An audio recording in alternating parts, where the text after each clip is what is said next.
Aryo Blitar II merupakan putra dari Aryo Blitar ke-1. Nah, ternyata Aryo Blitar ke-1 ini merupakan putra dari Hamengkubuwono ke-1.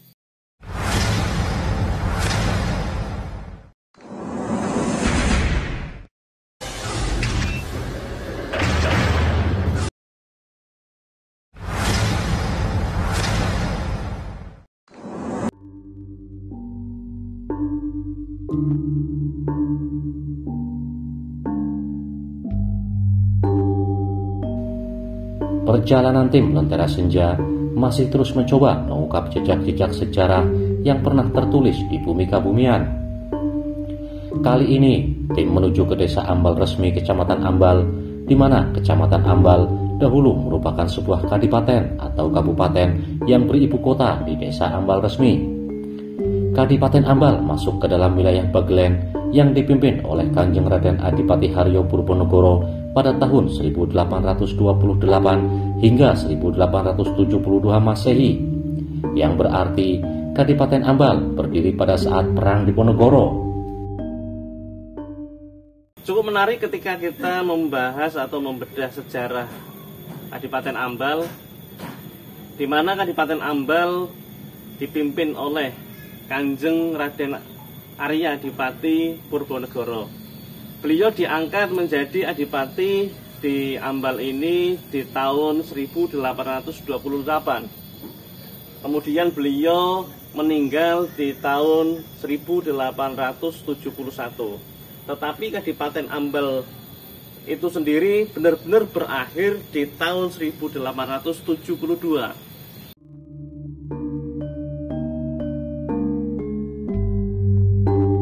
Menurut catatan sejarah, sebelum pemerintahan dipimpin oleh Kanjeng Raden Adipati Haryo Purbanegara, Kadipaten Ambal yang pada masa itu masih bernama Urut Sewu dipimpin oleh Aryo Blitar II, di mana Aryo Blitar kedua merupakan cucu dari Hamengkubuwono ke-1. Ada hal yang cukup menarik dalam penelusuran kami bahwa sebelum pemerintahan Eyang Purbanegara ini ternyata sudah ada pemerintahan yang dipimpin oleh beliau Aryo Blitar II. Aryo Blitar II merupakan putra dari Aryo Blitar ke-1. Nah, ternyata Aryo Blitar ke-1 ini merupakan putra dari Hamengkubuwono ke-1. Ketika melihat tata letak di sekitar bekas Kadipaten Ambal yang pada masa itu masih bernama Urut Sewu, ada kemiripan atau keterkaitan tata letak antara Kadipaten Ambal dengan tata letak di Kasultanan Yogyakarta Hadiningrat. Di bekas Kadipaten ini kita lihat tatanan-tatanan yang ada, baik itu secara letak, kemudian penanaman pohon. Di bekas Kadipaten Ambal ini ternyata pohon-pohon yang ditaman sama seperti pohon-pohon yang ditanam di Kasultanan Yogyakarta. Tim mencoba menggali tentang keterkaitan ini. Ternyata setelah tim mendapatkan data bahwa ada keterkaitan antara Hamengkubuwono ke-1 dengan Aryo Blitar kedua, di mana beliau yang memimpin pemerintahan di Kadipaten Ambal ini sebelum Eyang Purbanegara. Tetapi pada saat dipimpin oleh Eyang Aryo Blitar kedua masih bernama Urut Sewu.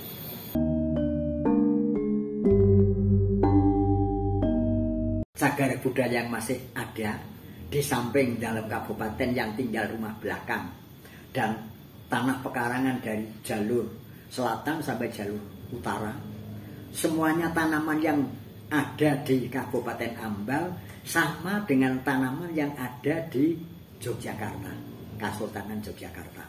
Kalau manggis, sawu kecik, kepel, semuanya ada. Nogosari ya Nogosari kanan kiri. Begitu juga Masjid Agung Ambal juga sama dengan Kabupaten Ambal. Nogosarinya ada, sawu keciknya ada, kemudian manggisnya juga ada, malah sampai sekarang masih teduh baik yang di dalam Kabupaten Ambal maupun di Masjid Agung Ambal.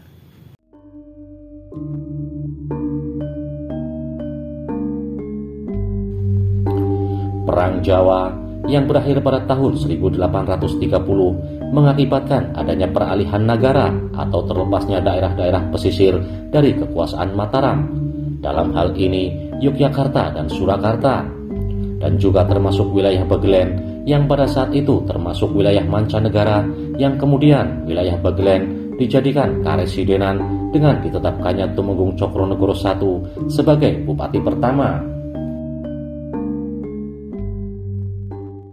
Pasca kekalahan Perang Jawa yang berkecamuk dari tahun 1825 sampai 1830, khususnya sejak ditandatanganinya kontrak politik pada tanggal 27 September tahun 1830, terjadilah apa yang kita sebut sebagai peralihan negara.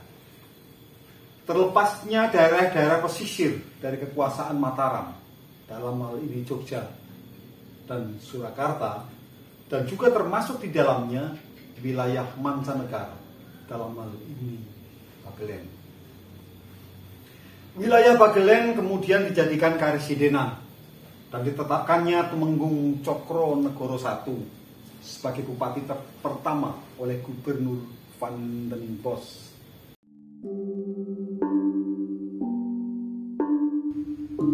Sementara itu, wilayah Ambal adalah salah satu wilayah afdeling atau sebuah wilayah administratif setingkat kabupaten dari Karesidenan Bagelen di masa pemerintahan kolonial Hindia Belanda, yang kemudian dipimpin oleh seorang bupati, beliau Kanjeng Raden Adipati Haryo Purbanegoro pada tahun 1828. Ambal adalah salah satu afdeling, sebuah wilayah administrasi yang pada masa pemerintahan kolonial Hindia Belanda setingkat dengan kabupaten dari Karesidenan Bagelen. Adalah Kanjeng Raden Arya Adipati Purbanegoro yang kemudian ditunjuk oleh pemerintah Belanda dan juga Kesultanan Yogyakarta untuk menjadi seorang bupati. Kadipaten Ambal termasuk wilayah Bagelen yang dipimpin oleh Kanjeng Raden Arya Adipati Purbanegoro pada tahun 1828 sampai 1872 Masehi, yang berarti Kadipaten Ambal berdiri tahun 1828.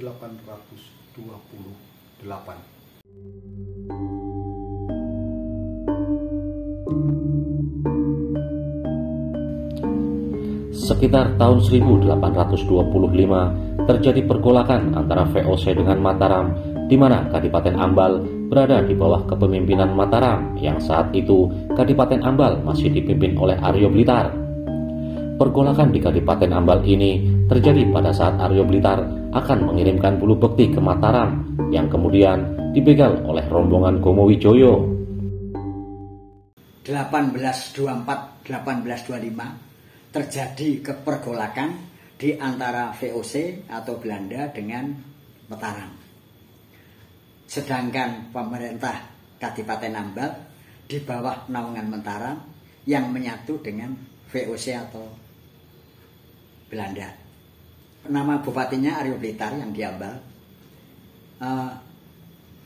Terjadi keributan di Ambal sebelah barat, desanya Pelempukan Kembaran. Seorang yang gagah perkasa namanya Gomowijoyo. Keraman Gomowijoyo betulnya bukan Keraman. Meskipun dia itu orang Ambal, wilayah Kabupaten Ambal, berdomisili di Desa Pelempukan Kembaran, tokoh yang disegani oleh masyarakat. Dia mengabdi kepada Panjeroma di bawah naungan Kolopaking.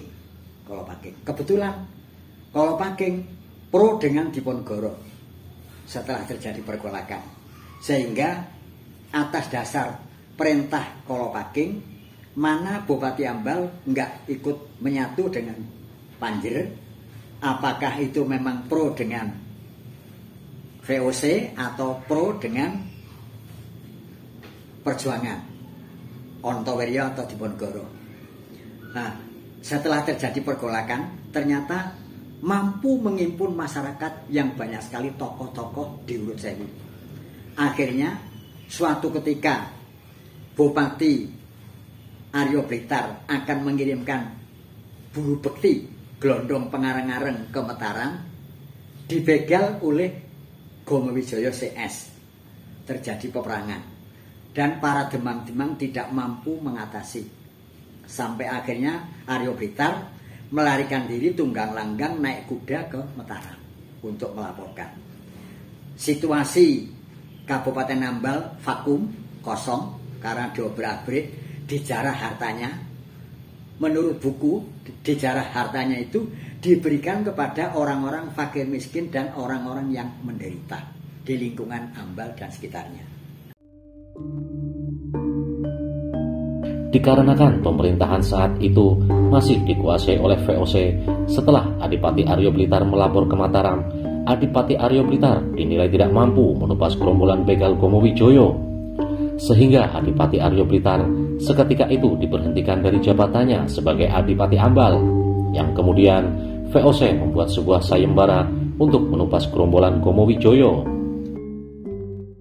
Tapi Aryo Blitar setelah sowan di Mataram, saat itu Mataram kalau tidak salah baru saja naik singgasana, nama lengkapnya kurang lengkap tapi saya tahunya Aryo Menol, Raden Menol. Itu masih di bawah umur, sehingga di bawah pangkuan wali raja. Konon wali rajanya diantaranya Ontoweyo, kemudian Pangeran Hadiwinoto, dan Kiai Mojo. Tapi karena pemerintahan disetir oleh VOC, setelah VOC tahu lewat Patih Danurjo, langsung divonis Aryo Blitar diberhentikan menjadi Bupati Ambal, dianggap tidak mampu untuk menumpas gerombolan. Langsung perintah VOC lewat Patih Danurjo membuat pengumuman, barang siapa yang mampu menumpas gerombolan di Ambal Gomowijoyo akan diberi hadiah yang setimpal.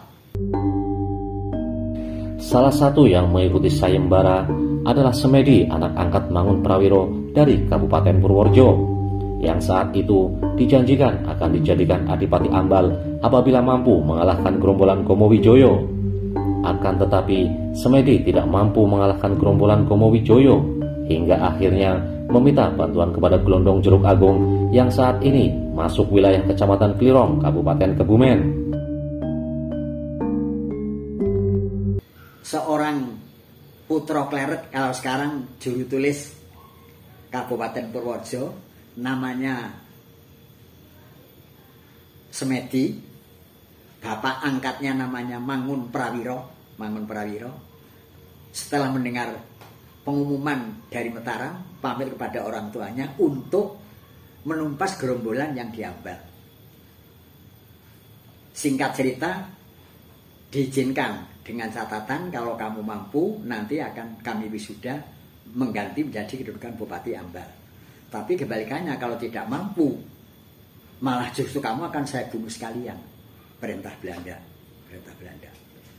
Di dalam peperangan Raden Semedi, kalau di dalam buku tulisannya kolektor, mungkin sebagai pangkat juru tulis zaman Belanda, melawan Gomowijoyo tidak mampu mengalahkan, selalu kalah. Akhirnya kolektor Semedi kalau pulang ke Purworejo ya dibunuh, perang juga mati, akhirnya dibunuh oleh musuh. Tidak pulang tapi mencari orang sakti, diketemukan di Klirong, Glondong Jeruk Agung, sowan ke sana, minta tolong Pak Glondong untuk menumpas gerombolan yang diambal.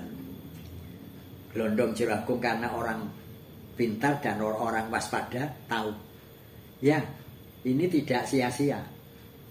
Gomowijoyo sudah terkenal kemampuannya, kelebihannya. Apa imbal baliknya? Karena ini kita juga nyawa, berperang nyawa, tidak hanya berperang lumrah. Menanyakan kepada Pak Glondong, kalau Pak Glondong punya putra perempuan, nanti kalau berhasil akan kami persunting. Dalam pertempuran melawan Gomowijoyo, Gelondong Jeruk Agung diwakili putranya yaitu Handogo dengan berbekal senjata telempah atau semacam tombak pendek. Dalam pertempuran ini, Gomowijoyo dapat dikalahkan dan akhirnya meninggal dunia. Setelah meninggalnya Gomowijoyo, Semedi membawa potongan kepala Gomowijoyo untuk dibawa dan dilaporkan ke Mataram sebagai bukti bahwa Semedi yang mengalahkan Gomowijoyo. Hingga pada akhirnya Semedi dilantik menjadi Adipati Ambal pada tahun 1828. Pak Gelondong tidak berangkat sendiri, hanya utusan putrane kakung yang namanya Handogo. Diberi pinjaman pusaka namanya telempak. Telempak semacam tumbak tapi pendek. Datang ke Ambal, singkat cerita terjadi peperangan dengan Gomowijoyo. Di dalam peperangan, Gomowijoyo sudah diweling, sudah dipesan oleh bibinya, namanya Nyai PC. Kamu perang-perang tapi kalau udah suruh srengenge, malam hari harus berhenti, besok pagi dimulai lagi. Hari pertama perang suruh srengenge berhenti, tapi betulnya udah numpang. Hari kedua perang lagi, keseser Raden Handogo putrane Pak Lurah Klirong itu, Pak Lurah Jeruk Agung. Terus pusaka paringane bapake telempak ditamaken. Kena telempak, Gomowijoyo akhirnya meninggal. Setelah meninggal, dipotong kepalanya, yang motong adalah Semedi. Kepalanya dilaporkan ke Mataram. Setelah Raden Semedi bisa mengaturkan kepalanya Gomowijoyo, terus dia akan dilantik menjadi Bupati Ambal. Tapi keadaan Kadipaten Ambal sebelumnya, Aryo Blitar, pergolakan perang Diponegoro itu sudah porak-poranda. Dalam kepatian, dalam kabupaten, dalam pecinan dan lain sebagainya, dekat Temenggungan, banyak yang hancur. Menunggu direnovasi, sehingga di dalam pelantikannya menunggu sambil menyelesaikan pendopo Kabupaten Ambal. Di dalam buku kalau nggak salah itu 1828. Itu mungkin penyerahan kepalanya Gomowijoyo, langsung dinyatakan pelantikan meskipun belum ada kabupaten yang sempurna. Ketika Purbanegara menduduki tahta sampai 1871 akhirnya meninggal, tidak diceritakan meninggalnya bagaimana. Yang pasti sudah sepuh. Sebelum meninggal, dia memerintahkan kepada anak cucunya ingin dimakamkan di tanah yang gandane wangi, gandane harum. Disurvei oleh para putra dan penderek, diketemukan di desa Benerwetan, sehingga dimakamkan di desa Benerwetan.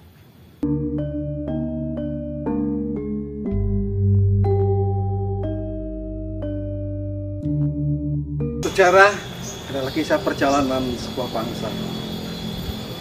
Nah, dari sini kita dapat menikmati serunya perjalanan sejarah itu sendiri, dan dari situ pula kita dapat menikmati hikmah yang ditinggalkan para leluhur dari perjalanan hidupnya kala itu. Dapat kita ambil untuk membangun Kebumen menjadi lebih baik, menuju Kebumen ora pain-pain.